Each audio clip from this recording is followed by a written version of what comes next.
understand about the infrastructure connectivity of the existing network, right?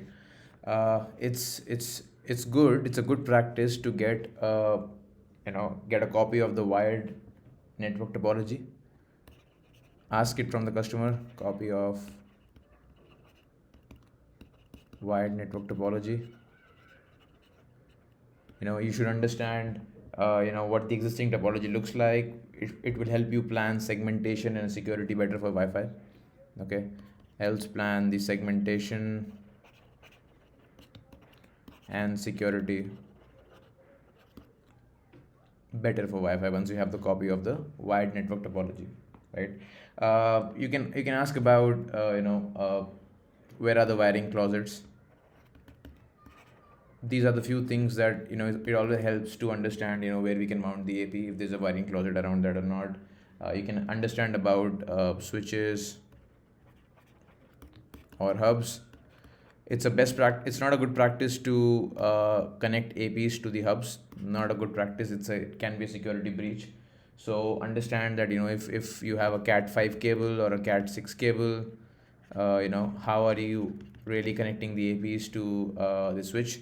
Get a gist of that, understand that, and then probably it's going to help you understand the and how you're going to really connect the access points. It's what really matters because of performance reasons. The other thing that you can understand and get to know is the PoE budget of the switch.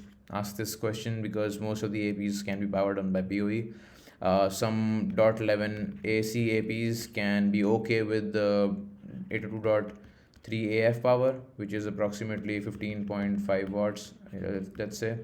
Other APs like AX, they require 802.3 AT power, somewhere around 25.5 watt to 30 watt. So it all depends on if your network is able to sustain that. I mean, if you have switches already in the network which support this much power, if you want to install, let's say, 10 APs onto a switch, then you need to do the budgeting of power accordingly. You should not have a switch that only gives out 100 watts of power. Then you cannot add 10 AX APs to that. You need to have a switch with the higher capacity of PoE, and I think that should be okay, right? The next thing you can actually check about is the segmentation part.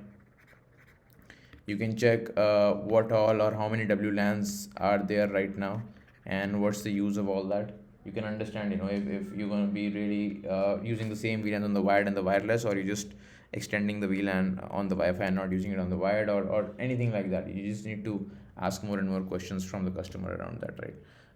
One more thing that I feel would be important is to understand naming convention. If the customer is already using existing naming conventions for their wired devices, you can probably replicate that for the wireless, or he wants to go for a new naming convention for the wireless. Get to know all these things. Yeah, so I think these kind of things are important. It gives us a view around what the current infra looks like and how the wired network looks like, so that we can build our Wi-Fi around that, right? So work on these things as well. Get this information. This will be helpful for you to understand and deploy the network, right?